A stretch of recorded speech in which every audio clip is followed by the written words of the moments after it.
એક ગામમાં એક યુવાન કુંભાર હતો. ખૂબ મહેનતુ, પણ તેની પાસે સારા વાસણો બનાવવા માટે પૂરતી માટી ન હતી. તેણે દૂરના જંગલોમાં એક જગ્યા શોધી જ્યાં સુંદર લાલ માટી હતી. ખૂબ ઉત્સાહથી તે માટી લાવવા ગયો. દિવસો સુધી કામ કર્યું.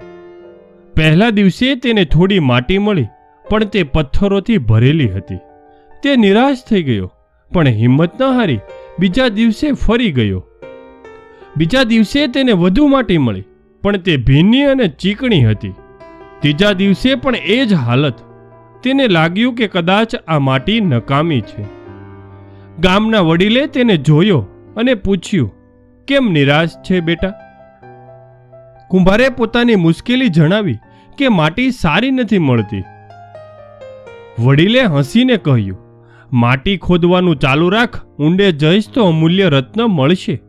કુંભારે વિશ્વાસ કર્યો અને વધુ ઊંડે ખોદવાનું શરૂ કર્યું.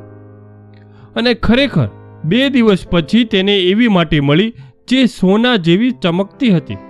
તે અત્યંત શુદ્ધ અને કોમળ હતી, જેનાથી અદ્ભુત વાસણો બન્યા. તે વાસણો ગામમાં ખૂબ પ્રખ્યાત થયા અને તેણે ખૂબ કમાણી કરી. તેને સમજાયું કે દરેક વસ્તુમાં ધીરજ અને ઊંડી દ્રષ્ટિ જરૂરી છે. જીવનમાં જ્યારે આપણે કોઈ વસ્તુ માટે પ્રયત્ન કરીએ છીએ ને, ત્યારે શરૂઆતમાં મુશ્કેલીઓ આવે છે. ધીરજ રાખવી અને સપાટીથી ઉપર ઉઠીને ઊંડાણપૂર્વક પ્રયત્ન કરવો એ સફળતાની ચાવી છે. સાચું મૂલ્ય હંમેશા સહેલાઈથી મળતું નથી. તેના માટે ધીરજ અને નિરંતર પ્રયત્ન જરૂરી છે. શું કહેવું તમારું આ વિડીયો વિશે? કોમેન્ટમાં અવશ્ય જણાવજો. અને હા, ચેનલને સબસ્ક્રાઇબ કરવાનું ભૂલશો નહીં.